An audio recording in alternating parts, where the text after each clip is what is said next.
नमस्कार दोस्तों, welcome to my YouTube channel और मैं हूं गौरांग। और आज की इस वीडियो में हम पढ़ने वाले हैं क्लास 6 ज्योग्राफी का chapter number 1 the earth in the solar system. ठीक है, तो इससे पहले मैंने आप लोगों के लिए एक वीडियो और बनाई थी जिसमें मैंने आपको उस चैप्टर का इंट्रोडक्शन पार्ट और सोलर सिस्टम वाला पार्ट एक्सप्लेन किया था, जिसमें हमने पढ़ा था कि एक तो इंट्रोडक्शन पार्ट पढ़ा था जिसमें हमने पढ़ा था कि चैप्टर में क्या क्या पढ़ेंगे, प्लस हमने ये भी पढ़ा था कि सोलर सिस्टम में क्या होता है। सोलर सिस्टम के बारे में पढ़ा था और ये भी पढ़ा था कि सोलर सिस्टम में क्या क्या इंक्लूडेड है। तो हमने जैसे कि पढ़ा था कि सोलर सिस्टम में हमारी सारी चीजें आती हैं, जैसे कि हमारा सन आता है। ठीक है, सन हमारा हमारे सोलर सिस्टम के अंदर आता है, मून आता है, हमारे जितने भी प्लैनेट्स हैं सब आते हैं। तो आज हम उन्हीं प्लैनेट्स, स्टार सबके बारे में पढ़ने वाले हैं।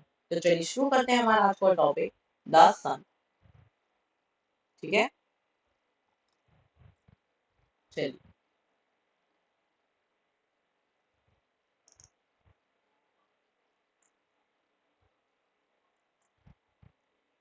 चलिए। ठीक है, तो हमारा टॉपिक है the sun. The sun is the centre of the solar system. अब सन क्या है? सन हमारे पूरे सोलर सिस्टम का सेंटर है। ठीक है, हमारे सोलर सिस्टम के बिल्कुल बीचों बीच हमारा सन है। ठीक है, it is a huge and made of extremely hot gases. अब क्या है हमारा सन? एक तो पहली बात तो बहुत बड़ा है। ठीक है, वो आपको दिखते ही है छोटा सा, लेकिन अगर आप उसे रियल लाइफ में देखेंगे तो वो हमारी अर्थ से भी बहुत ज्यादा बड़ा है। ठीक है, और वो कई सारी गैसेस से बनके मिला है, made of extremely hot gases. ठीक है, बहुत सारी गंदे गंदे गैसेस से मिलकर बना है। ठीक है, it provides the pulling force that binds the solar system। अब सन के पास क्या है? सन के पास एक पुलिंग फोर्स है, अर्थ के पास ग्रेविटी का फोर्स है। अब हम अगर मान लीजिए, अब हम कैसे खड़े हैं? हम हमारी जमीन पे खड़े हैं। ठीक है, कैसे खड़े हैं? क्योंकि अर्थ के पास ग्रेविटी का फोर्स है। ग्रेविटी का फोर्स क्या करता है? आपने पढ़ रखा है कि जल्दी बताइए, ग्रेविटी का फोर्स क्या करता है? ग्रेविटी का फोर्स क्या करता है? अब हमें इससे हमारी अर्थ के ऊपर खड़ा करने में मदद करता है। ठीक है, क्या करता है? अर्थ के ऊपर खड़ा करने में मदद करता है। ठीक है, अब ग्रेविटी का फोर्स ही हमें अर्थ के ऊपर रखता है, क्योंकि ग्रेविटी क्या करती है? ग्रेविटी का फोर्स जो होता है वो हमें खींचता है। इसी तरीके से सन के पास भी फोर्स है। सन के पास भी सेम तरीके से पुलिंग फोर्स है। अब वो फोर्स क्या करता है? वो फोर्स जितनी भी प्लैनेट्स हैं, ठीक है, उन प्लैनेट्स को अपनी तरफ खींच कर रखता है। ठीक है, उससे क्या होता है? जितने भी प्लैनेट्स वो अपने ऑर्बिट्स में ही घूमते हैं। ठीक है, अगर वरना आप बताइए कि अब जितने भी हमारे प्लैनेट्स हैं, अब वो एक ही ऑर्बिट में क्यों घूमते हैं? ऐसा अब वो सन के इतने पास ही क्यों है? ऐसे भी तो होता है कि अभी वो सन के इतनी दूरी पे है, तो फिर अभी वो बहुत सन के पास पहुंच जाए, या फिर ऐसे भी हो सकता है कि वो सन से कोई प्लैनेट बहुत दूर पहुंच जाए। तो इसी चीज को बचाने के लिए क्या है हमारे पास? सन के पास भी एक पुलिंग फोर्स है जो सारे प्लैनेट्स को एक जगह रोक के रखता है। ठीक है, the sun is the ultimate source of heat and light for the solar system. ठीक है, अब सन क्या है हमारे पास? सन क्या है हमारे पास? अल्टीमेट सोर्स है। क्या है? अल्टीमेट सोर्स है लाइट का भी और हीट का भी। किसका सोर्स है? लाइट का भी और हीट का भी। ठीक है, चलिए।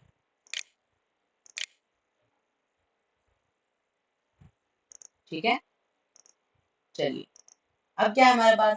But that but the tremendous heat is not felt so much। Why? The because despite being our nearest star। ठीक है, लेकिन अब हमें क्या है? अब जो हमें इसकी ट्रेमेंडियस हीट है, जो हमें इसके बहुत ज्यादा वाली हीट है, भयानक हीट, वो इतनी महसूस नहीं होती, क्योंकि एक तो ये हमारा नियरेस्ट स्टार है। ट्रेमेंडियस मतलब बहुत ज्यादा भयानक, जो हमें बहुत ज्यादा नुकसान पहुंचा सके, हमें डरा सके। ठीक है, तो वो हीट क्या है? वो हीट हम तक इतनी ज्यादा महसूस नहीं होती, क्योंकि ये हमारे तो पहली बात नियर स्टार है, ये हमारा नियर स्टार है, लेकिन तब भी हमसे बहुत दूर है। ठीक है, the sun is about 150 million kilometre away from the earth. Sun क्या है? हमसे 150 मिलियन किलोमीटर अवे है। मतलब अबाउट में भी हम बात करें तो हमसे कम से कम वो 150 मिलियन किलोमीटर अवे है। अब आप सोचिए इतनी दूरी पे हम, लेकिन तब भी हमें सन की हीट इतनी ज्यादा फील होती है। अगर हम मान लीजिए, अगर हम इसके जितनी दूरी पे है ना, अगर हम उसको आधा डिस्टेंस भी कवर करके, अगर हम बिना किसी प्रोटेक्शन के अगर हम सन के पास पहुंचे, तो आप समझ सकते हैं कि हमारा क्या हाल होगा। ठीक है, तो चलिए, अब हमारा अगला टॉपिक प्लैनेट। अब आप जानते हैं हमारी अर्थ भी एक टाइप का प्लैनेट है। तो प्लैनेट्स क्या होते हैं? There are 8 planets in our solar system. अब जो हमारा पूरा सोलर सिस्टम है उसमें कितने प्लैनेट्स हैं?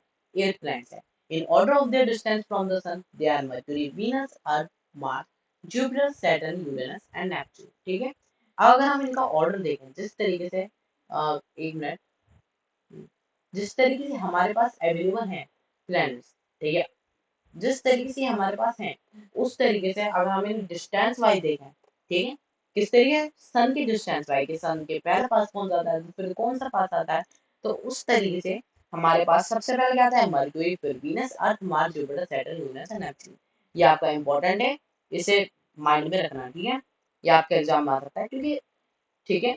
N easy way to memorise the name of the planets in order of their distance from the sun. अब ठीक है, आपको एक इजी वे भी बताया इन्होंने, एक ट्रिक भी बताइए इनका नाम याद करने की किस तरीके से, इनके ऑर्डर वाइज, ठीक है। सन की सही सबसे पहले पास कौन है, तो क्या है माई very efficient mother just plus, ठीक है। अब आप इस पूरी लाइन को भी याद कर सकते हैं, ये भी आपके लिए बहुत हेल्पफुल है। अब आप क्या करेंगे, my very efficient mother just served us, इसे याद करेंगे तो एम का मतलब क्या, मरक्यूरी, ठीक है, मरक्यूरी आपका सबसे पहला प्लैनेट हुआ, फिर वीनस आ गया, वी से, फिर ई से अर्थ, एम से मार्स, जे से जुपिटर, एस से सैटर्न, यू से यूरेनस, एन से नेपच्यून, ठीक है।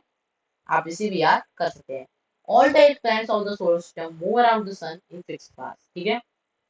अब हमारे पास 8 प्लैनेट्स हैं पूरे सोलर सिस्टम में, लेकिन ये 8 प्लैनेट्स एक ही अपने फिक्स पाथ में घूमते हैं। ऐसा नहीं है कि एक प्लैनेट आपका उधर घूम रहा है, अभी मैंने आपको बताया कि जो सन का फोर्स है वो सभी प्लैनेट्स को अपनी तरफ खींच के रखता है। तो ये प्लैनेट्स क्या करते हैं, ये प्लैनेट्स एक ही जगह सन को, सारे प्लैनेट मतलब एक ही जगह सारे के सारे प्लैनेट्स एक ही अपने उस पर घूमते हैं, एक ही ऑर्बिट पे घूमते हैं। ऐसा नहीं है कि अब आप इतनी दूरी पे घूम रहा है सन से, पहले इतनी दूरी पे था अब और दूर हो गई, फिर अब बहुत ही पास पहुंच चुका है, ऐसा नहीं है, ठीक है। These paths are elongated. अब ये जो पास हैं ये एलोंगेटेड है, मतलब बहुत ज्यादा चौड़े भी होते हैं और प्लैनेट्स की विड्थ पे भी डिपेंड करते हैं, ठीक है। एलोंगेटेड मतलब रिलेशन टू विड्थ, ठीक है, विड्थ मोटाई से रिलेटेड है होते हैं, मतलब मोटाई के ऊपर ये है और बहुत ज्यादा चौड़े भी हैं, ठीक है। These are they are called orbits. अब इन पाथ को हम क्या कहते हैं, अब हम इन पाथ को कहते हैं ऑर्बिट्स। क्या कहते हैं, ऑर्बिट्स। यहाँ पे आपको ऑर्बिट्स की भी डेफिनेशन मिल गई। All the 8 planets of the solar system move around the sun in fixed paths। अब हमारे पास 8 planets हैं इतने सारे, लेकिन वो क्या करते हैं, वो फिक्स पाथ में सन के चारों तरफ घूमते हैं, ठीक है, मतलब सन के एक पूरी तरफ तो पूरा राउंड लगाते हैं, ठीक है। अब जिस पाथ पे वो उसे लगाती हैं, ठीक है, उन पाथ को हम कहते हैं orbits. Mercury is the greatest to, Mercury is the nearest to the sun. अब मर्क्यूरी क्या है, अब मर्क्यूरी सबसे पास है सन के, क्या है, सन के सबसे पास है, ठीक है। It takes only 88 days to complete one round along its orbit, ठीक है। अब मर्क्यूरी क्या करता है, मर्क्यूरी इतना पास होने का भी फायदा उठाता है, लेकिन मर्क्यूरी क्या है, मर्क्यूरी ओनली 88 डेज लेता है सन का पूरा ऑर्बिट कंप्लीट करने के लिए। जैसे कि आप जानते हैं कि अर्थ क्या करती है, अर्थ को कितना टाइम लगता है ऑर्बिट कंप्लीट करने में, 365 डेज। इसी तरीके से जो हमारा क्या है मर्क्यूरी, मर्क्यूरी पूरे 80 डेज लेता है एक ऑर्बिट कंप्लीट करने में। Venus is considered as Earth's twin because its size and shape are much similar to that of Earth, ठीक है। अब जो हमारा वीनस है, ठीक है, वीनस आपने ये भी पढ़ रखा है कि मरक्यूरी आपका सबसे छोटा प्लैनेट होता है ना, लेकिन वीनस क्या है, वीनस आपका अर्थ का ट्विन कहलाता है। अर्थ का ट्विन, ट्विन मतलब आप जानते हैं, ट्विन मतलब कहते हैं ना, क्या कहते हैं हिंदी में, तो आपको ऐसा नहीं आएगा मेरे माइंड में कि, लेकिन ऐसे कहते हैं ना कि जुड़वा, हाँ जुड़वा, जुड़वा, ठीक है, जुड़वा। तो अर्थ क्या होती है, अर्थ जो है वीनस का मतलब वीनस को क्या कहा जाता है, अर्थ का ट्विन कहा जाता है, क्योंकि वो जो उसका जो साइज है, पहली बात तो वो भी अर्थ के जैसा है और उसका जो कलर है वो भी अर्थ से मैच करता है, ठीक है। चलिए, till recently August 2020, August 2006 Pluto was also considered A planet. लेकिन अगस्त 2006 तक जो प्लूटो था, प्लूटो वो भी एक प्लैनेट कंसीडर किया जाता था। क्या कंसीडर किया जाता था, एक प्लैनेट, ठीक है। प्लूटो आपने सुना होगा और नहीं भी सुना है तो अब आप समझ, आप पढ़ लें। तो however in a meeting of the International Astronomical Union, a decision was taken that Pluto, like other celestial bodies, Ceres 222 UV 313 discovered in just past, may be called dwarf planet, ठीक है।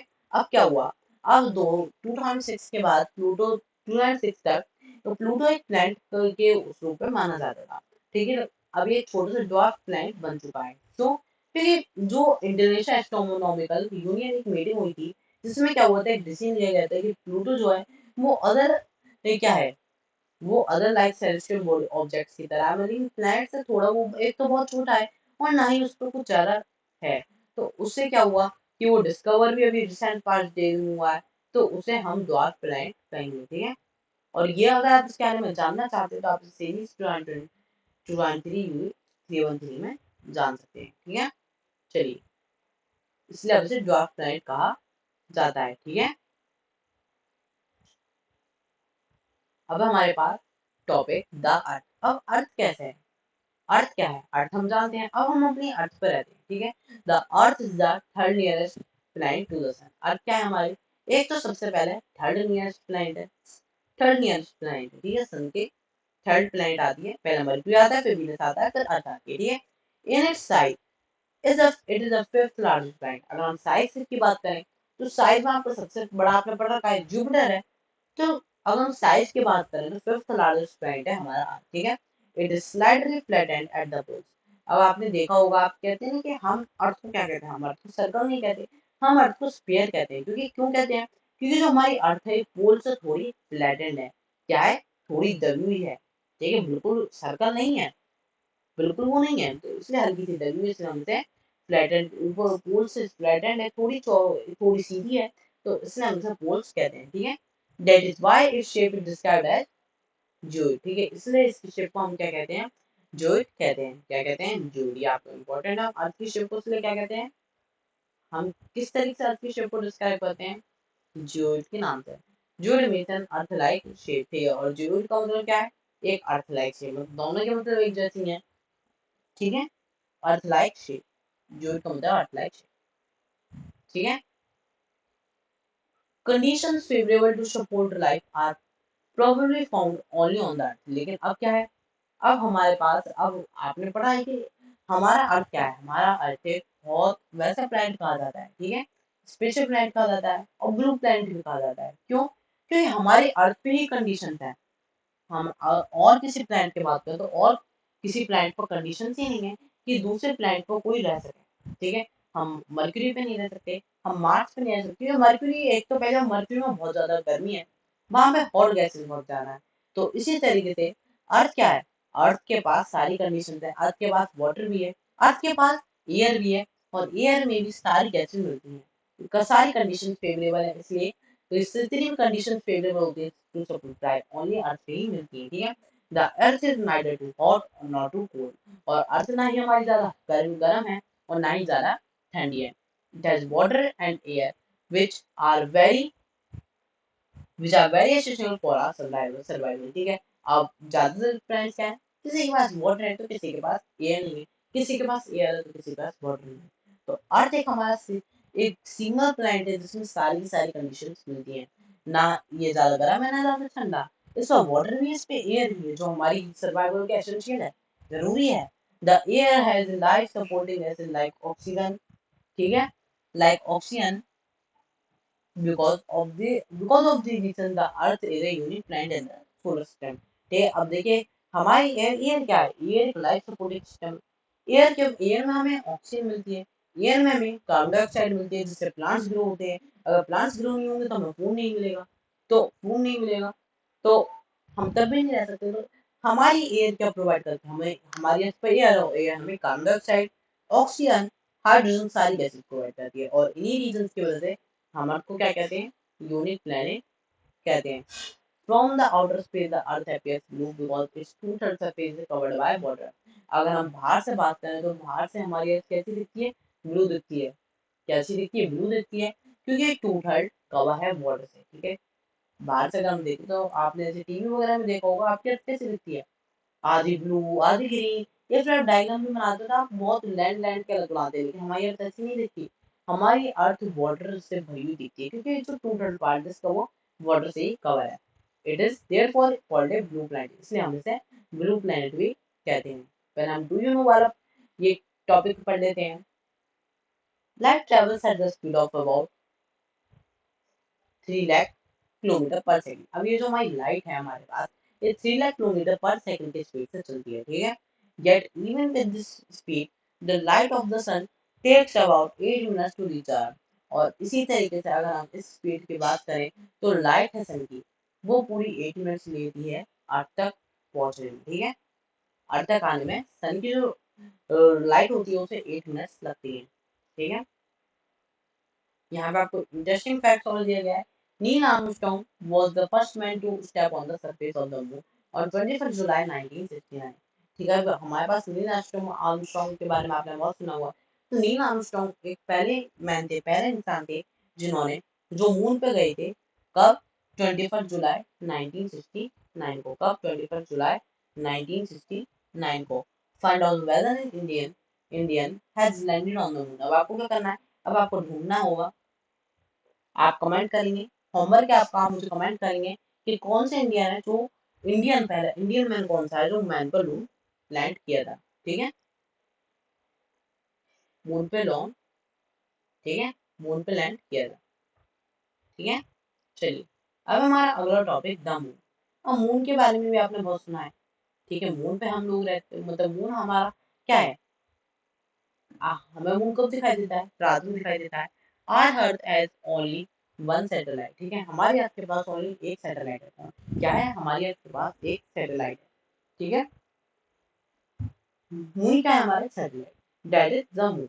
अब मून ही हमारा satellite. ठीक है, इस diameter is only one quarter that of the अर्थ। ठीक है, अब देखिए अगर हम सन की बात करें, मतलब सॉरी हम अर्थ की बात करें, तो अर्थ का ओनली, अब हम इसका डायमीटर की बात करें तो 1/3। ठीक है, 1/3 मून जो है हमारा, वो अर्थ का 1/3 क्वार्टर, सॉरी 1/4, 1/4, 1/4 कहिए, क्वार्टर मतलब 1/4। ठीक है, 1/4 है, ओनली 1/4 है अर्थ का। ठीक है, it appears so big because it is near to our planet than other celestial bodies। लेकिन ये हमें इसलिए वो सन की तरह, सन के साइज का लगता है।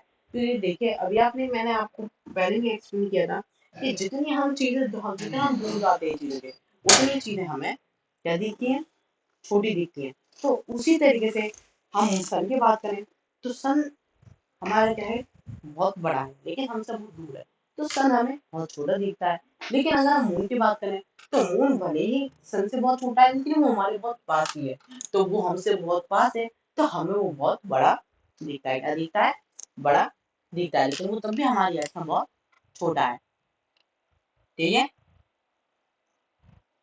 It is about 3,84,400 kilometre away from us. ये करीबन, पर ये हमसे अबाउट 3,84,400 किलोमीटर अवे है हमसे, बहुत दूर है। ठीक है, now you can compare the distance of the earth from the sun and that from the moon. आप कंपेयर कर सकते हैं कि इसका डिस्टेंस कितना कम है या फिर कितना ज्यादा है हमारे मून से, मून सन और अर्थ, मतलब हमारी अर्थ से सन का और मून का। ठीक है, चलिए, the moon moves around the earth in about 27 days. लेकिन जो मून हमारा, वो अर्थ के चारों तरफ घूमता है कितने दिनों में? 27 डेज में। It takes exactly the same time to complete one spin. और ये हमेशा सेम टाइम लेता है एक स्पिन को कंप्लीट करने में, एग्जैक्टली द सेम टाइम, मतलब काफी तक सेम टाइम ही होता है इसका। As result only one side of the moon is visible to us on the earth. इसलिए इसी वजह से ये जो सेम टाइम लेता है हर बार, तो इसी वजह से ओनली एक ही साइड हमें सन की दिखती है। अर्थ को, अर्थ से हम ओनली एक साइड सन की, मून की दिखती है, मून की। ठीक है, the moon does not have condition, favourable conditions for life. लेकिन मून के पास फेवरेबल कंडीशंस नहीं है लाइफ जीने के लिए, तो यहाँ पे लाइफ भी हम नहीं जी सकते। ठीक है, it has mountains, plains and depressions on its surface. अब इसके पास क्या है? इसके पास बड़े बड़े इस तरीके के माउंटेन्स हैं। ठीक है, प्लेन्स हैं, सीधा एरिया भी है बिल्कुल, और डिप्रेशंस भी हैं इसके अपने सरफेस पर। ठीक है, these car shadows on the moon surface. Look at the full moon and observe these shadows. अब आपको क्या करना है? अब इन कार शेडोज हैं ये मून पे। अब आपको ये होमवर्क है। अब आपको फुल मून पे देखना है और इन शेडोज को देखना है। ठीक है, अब आप बताएंगे मुझे कमेंट करके कि आपने आज रात में क्या देखा। ठीक है, चलिए, अब ये हमारे देखिए आपको यहाँ टॉपिक 1 फिगर 1.5 में आपको यहाँ पे देखिए एस्ट्रॉइड की पिक्चर दिखाई गई है। एस्ट्रॉइड के बारे में हम पढ़ने वाले हैं। तो एस्ट्रॉइड के बारे में सबसे पहले आप देख सकते हैं, एस्ट्रॉइड आपको कुछ इस तरीके से दिखता है। Apart from stars, planets and satellite, there are humans tiny bodies which also move around the sun. ठीक है, अब स्टार्स, प्लैनेट्स और सैटेलाइट्स के अलावा भी कुछ टीनी बॉडीज और होती हैं जो सन के चारों तरफ घूमती हैं। ठीक है, These bodies are called asteroids. अब हम इन बॉडीज को क्या कहते हैं? एस्ट्रॉइड्स कहते हैं। क्या कहते हैं? एस्ट्रॉइड्स कहते हैं। ये आपका इम्पोर्टेंट है। What are asteroids? तो आपको यहाँ पे डेफिनेशन मिल रही है। Apart from the stars, planets and satellite, planets and satellites, these are there are numerous tiny bodies which also move around the sun. They are called asteroids. They are found between the orbits of Mars and Jupiter. ये क्या हमें मिलती है? ये हमें orbits में मिलती है मार्स और जुपिटर के बीच में, ठीक है, between the orbits of Jupiter, Mars and Jupiter, ठीक है। फिगर 1.2 में देखिए, मैं आपको दोबारा दिखा देता हूँ। मैंने आपको पहले भी एक्सप्लेन किया था, तो पिछली क्लास हमने ली थी, तो उसमें मैंने आपको एक्सप्लेन भी किया था। तो देखिए ये आपको फिगर 1.2 में मैंने आपको बताया था, ये है हमारे एस्ट्रॉइड बेल्ट, जो जब मैंने आपको बताया था कि मार्स और जुपिटर के बीच की एस्ट्रॉइड बेल्ट मिलती है, ठीक है।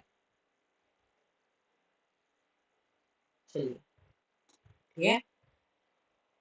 Scientists are of the view that asteroids are parts of the planet which exploded many years back, ठीक है। अब साइंटिस्ट क्या देखते हैं? साइंटिस्ट थिंक करते हैं कि साइंटिस्ट जो जब इनका व्यू देखते हैं, तो साइंटिस्ट ने क्या कहा है, ये एस्ट्रॉइड वो कुछ उन प्लैनेट्स का पार्ट है जो काफी साल पहले एक्सप्लोड हो गए थे, मतलब फट गए। जैसे कुछ डिजास्टर वगैरह आता है ना, तो कई बार पूरी जमीन भी फट जाती है। इसी तरीके से जब वो उन प्लैनेट्स में कोई डिजास्टर आया होगा, कुछ हुआ होगा, तो कई टाइम पहले जब ये प्लैनेट्स पड़ गए होंगे, पूरी तरीके से खत्म हो गए होंगे, तो उनके कुछ बचे हुए पार्ट हैं जो अलग अलग जगह फैल गए, तो उन्हीं पार्ट्स को हम क्या कहते हैं? एस्ट्रॉइड कहते हैं, ठीक है। अब क्या है हमारा अगला टॉपिक? मीटोरॉइड्स, ठीक है। एस्ट्रॉइड्स हमने पढ़ लिया, सन, मून, अर्थ, ये सब हमने पढ़ लिया, ठीक है। मीटोरॉइड्स भी तो क्या होते हैं, सुना आपने मीटोरॉइड्स भी क्या है, ठीक है। तो मीटोरॉइड्स क्या है? चलिए, the small pieces of rocks which move around the sun are called meteorites. Meteorites क्या है? कुछ small pieces हैं rocks के जो sun के चारों तरफ घूमते हैं, हम उन्हें क्या कहते हैं? meteorites। ये आपको meteorites की definition मिली है। The small pieces of rocks which move around the sun are called meteorites. Sometimes, ठीक है, ये क्या है पहले समझ रहे हैं आप?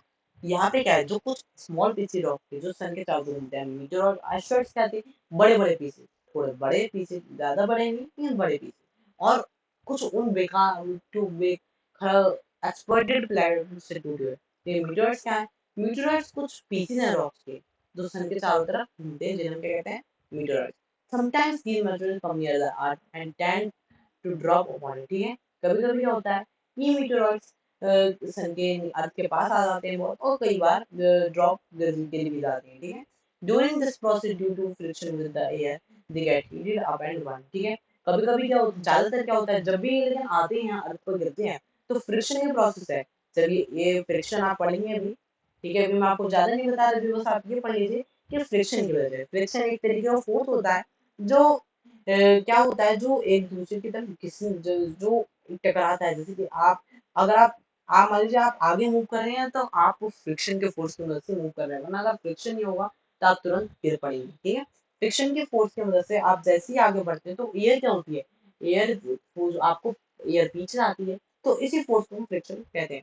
तो इसी फोर्स की वजह से ये क्या होता है, मीटोरॉइड बर्न हो जाते हैं, ठीक है, हीट होता है, गर्म हो जाते हैं बहुत, फिर गर्म होके जल जाते हैं। That causes a flash of light. Sometimes a meteor, without being completely one, falls on the earth and create a hollow. ठीक है, कई बार क्या होता है, ये एक तो पहली बात तो इनमें लाइट जल जाती है, फ्लैश ऑफ लाइट जल जाती है, बहुत तेज लाइट से ऑक्सीजन जलती हुई दिखाई देती है। और कई बार क्या होता है, जब कोई मीटरऑइड गिरता है, तो कई बार ऐसा होता है कि वो कभी कभी पूरा नहीं जल पाता, तो बिना जले अगर वो कभी कभी गिरता है, तो वो अर्थ पे गिर जाता है और एक गड्ढा भी बहुत बड़ा बना देता है, ठीक। Do you see a whitish do you see a brightest broad band like the white glowing path across the sky on a clear starry night? अब आपने कभी जैसे नाइट वगैरह होगी, तो आप जैसे कहते हैं ना, लोग क्या कहते हैं, टूटता हुआ तारा, ऐसे करके कुछ लोग कहते हैं, तो उसी ब्राइटेस्ट बोल्ड बैंड आपने कुछ देखा है कि कोई वाइट सी ग्लोइंग पाथ स्काई में क्लियर स्टारी नाइट में आ रहा हो? It is a cluster of millions of star. ये क्या है? ये क्लस्टर है, बहुत सारे स्टार से बना हुआ एक क्लस्टर होता है, एक ग्रुप ऑफ स्टार्स, ठीक है। The brand the band is the Milky Way galaxy, ठीक है। अब इस बैंड को क्या बोलते हैं हम, जो हमें इतना बड़ा बैंड दिखाई देता है, हमने स्टार, अभी मैंने आपको बताया ना, बैंड ऑफ स्टार। ये क्या है, हमें पूरी नाइट स्काई में एक बैंड ऑफ स्टार दिखाई देता है इतना बड़ा, तो ये क्या है, ये है हमारी मिल्की वे गैलेक्सी। इस बैंड को हम क्या कहते हैं, मिल्की वे गैलेक्सी, ये हमारी गैलेक्सी कहलाती है, ठीक है। Our solar system is a part of this galaxy, और मिल्की वे गैलेक्सी के अंदर ही हमारा सोलर सिस्टम एग्जिस्ट करता है, कहाँ पे, मिल्की वे गैलेक्सी में, ठीक है। चलिए,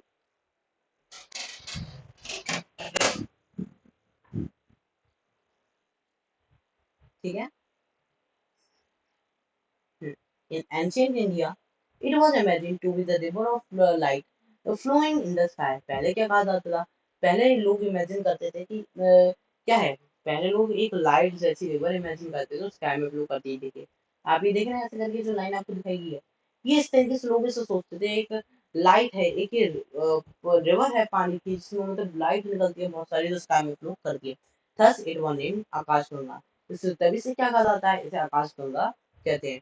A galaxy is a huge system of billions of stars and clouds of dust and gases. Galaxy क्या है? गैलेक्सी है हमारी एक बहुत बड़ा सिस्टम जिसमें बिलियंस ऑफ स्टार्स है, क्लाउड्स एंड डस्ट और गैस के, ठीक है। These are millions of there are millions of such galaxies that make the universe. और हमारा जो पूरे यूनिवर्स है उसमें ऐसी मिलियंस ऑफ गैलेक्सीज हैं जहाँ तक अभी हम नहीं पहुंच पाए, लेकिन ऐसे मिलियंस ऑफ गैलेक्सीज हैं हमारे पूरे यूनिवर्स में। It is difficult to imagine how big the universe is. इससे ये बहुत ज़्यादा डिफिकल्ट है इमेजिन करना भी कि हमारा यूनिवर्स कितना बड़ा है। Scientist are still trying to find out more and more about it. Scientist अभी भी इसके बारे में और जानकारी ढूंढना चाह रहे हैं और मतलब फाइंड कर रहे हैं रेगुलर बेसिस पर। We are not certain about size but we know that all of us, you and I, belong to this universe. हम इसके बारे में ज़्यादा कुछ तो नहीं जानते इसके साइज वगैरह के बारे में, लेकिन हम इतना जरूर जानते हैं कि हम और तुम इसी यूनिवर्स से बिलोंग करते हैं, ठीक है। इसी यूनिवर्स से बिलोंग करते हैं, इसलिए बस हमें पता होना चाहिए। बाकी हमें नहीं पता है कितना बड़ा है। तो इसी के साथ ही हमारा चैप्टर होता है एंड, ठीक है। यहाँ पे एक आपने यहाँ पे एक छोटी सी टेस्ट सी दी है, इसी में मैं बहुत बता देता हूँ। Can you relate yourself with the universe now? अब क्या आप एक दूसरे को ये रिलेट कर सकते हैं इस यूनिवर्स से? You are on the earth and the earth is a part of the solar system. हम अर्थ पे रहते हैं, हम अर्थ का एक पार्ट है, ठीक है।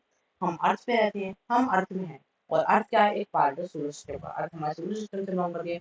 Our solar system is a part of the Milky Way galaxy, ठीक है। अब क्या है, अब जो हमारा सोलर सिस्टम वो भी एक मिल्की वे गैलेक्सी का पार्ट है, और मिल्की वे गैलेक्सी एक हमारे यूनिवर्स का पार्ट है। Think about the universe and the fact that it contains millions of such galaxies. How do you fit in the picture? ठीक है। अब आप सोचिए इतनी सारी, अब हमारा यूनिवर्स कितना बड़ा होगा, कितनी उसमें गैलेक्सी होंगी, और अब हम अपने आप को उसमें कहाँ फिट कर लेते हैं बड़े में। बिल्कुल हम मतलब हम गैलेक्सी थी बड़ी और हम इतने से, तो आप समझ ही सकते हैं कि हमें कहाँ फिट होंगे, ठीक है। तो इसी के साथ होता है हमारा चैप्टर एंड। अगली वीडियो में हम मिलेंगे अगले चैप्टर के साथ। तो thank you for watching my video. Video अच्छी लगी तो वीडियो को सब्सक्राइब कर हमारे चैनल को सब्सक्राइब कर दीजिए, और अगर वीडियो को लाइक करना बिल्कुल मत भूलिएगा। Thank you for watching my video.